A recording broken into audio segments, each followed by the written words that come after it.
Welcome back. You're watching Road to Success, the key to your next level in business. Our consultant on this segment from Lanex Africa, Flora, Owella, welcome to the show. Thank you so much. Today we're looking at the topic of relatives in business. And by relatives, I mean, relations, whether it's spouses, brothers and sisters, uncles and aunts, cousins and children.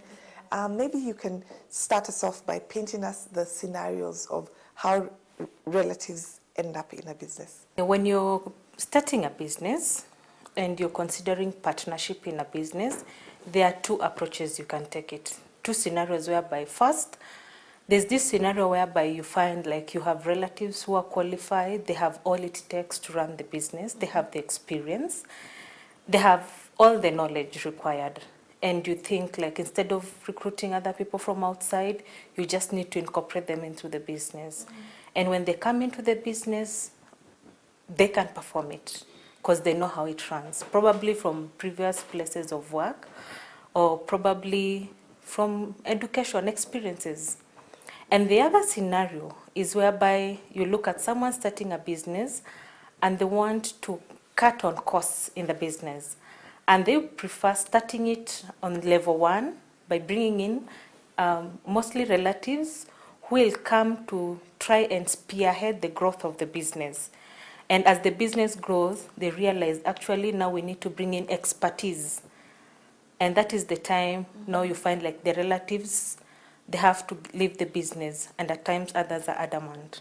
What are some of the guidelines? Because I'm assuming beyond, working together, you're still managing. Yeah, there's that relationship. Relationships. So what guidelines would you give? First, you need to set clear performance indicators, whereby if I know that you're coming in, you're my relative, yes, but this is your work, this is what you're supposed to do, I need to come out with the performance indicators, whereby I'll tell you this is your job roles, this is your job descriptions, and these are the measurement tools. So you need to come in knowing that this is what I need to do. And there are scenarios whereby you find someone has brought in relatives, and because it's a relative, it's even difficult for them to identify the roles. And they're general, but they're not general staff. They touch each and every department. And most often that will not be very successful, especially when it comes to performance and pinning down someone on the performance items. Number 2, you need to come up with agreed financial stability and agreed financial, let's say in terms of payment, remuneration, so that it's not like they need to run a petty cash, which also needs to go together with their salaries. So you need to agree, they sign an agreement that they're coming in as staff, and that is at the end of the month, this is the kind of the remuneration they need to take home. And the third point, relationships back in the office. You realize there's some businesses whereby since my partner is my spouse, it gets so difficult even to relate in the office. There are people who get so petty, so they bring a kind of a friction within the organization.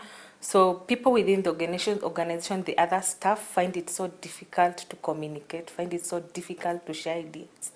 And at times they feel like, no, it is better to deal with this person than this other person, and yet they're partners. There should be a mutual agreement. There should be a mutual, natural atmosphere in the office. In the earlier segment, I was speaking to Vivian, who, is in business with her husband. And I like what she said, in terms of at home, I play my role at home, and then when I go to the office, there are all these other things that are expected of me, so I begin to align. Tell me about the mental process that relatives have to go through to actually adjust to the work environment. As much as you're in business as partnership with your spouse or with your sister or your brother, when it comes back to work, you need to set clear indicators whereby the roles back at home are totally different. The way you communicate to your husband or your sister, it's totally different. The presentation, maybe you have a problem with your dressing code. When it comes to the office and you need to be official, let it be official. If he is the boss and he is your husband back at home, when you get back to the office, address him as a boss. Don't address him as my husband. And that goes down into the other employees. Let it not come out like, yes, this is my husband. No, it has to be an employee kind of relationship. And secondly, you also need to know, like, when it gets back to work, it is business. We are out into running the business. If it's an organization that is after profit making and your work is part of going out to meet customers and at times you get disappointed, don't let it weigh you down to an extent. Now you feel, why would I be struggling and my spouse is here looking at me? When it comes to performance, you don't need to compromise about it. Yeah. When relatives begin to work together, are they stuck? Is that, is there an exit clause? Can they go their separate ways? Or is it a permanent relationship, almost like marriage? And you realize in business, business is business, and blood relationship is blood relationship. You can't separate the two.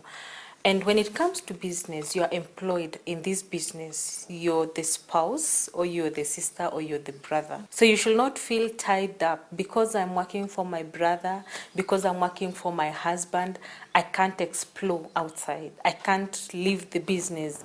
If you feel your strength is running something that is not in the business, all you need to do is talk it out, communication, and explore. Blood relationship is forever. But business, it's a relationship that can go bad, can go sour, but still... It's not necessarily permanent. Yeah, it's not necessarily permanent. Flora, thank you so much for coming on the show.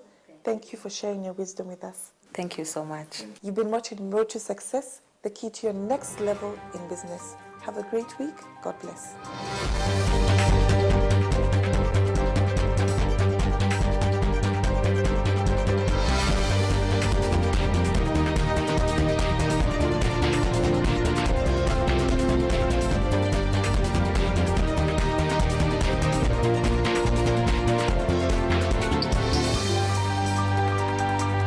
Road to Success is brought to you by Equity Bank. Equity Bank, your listening caring partner.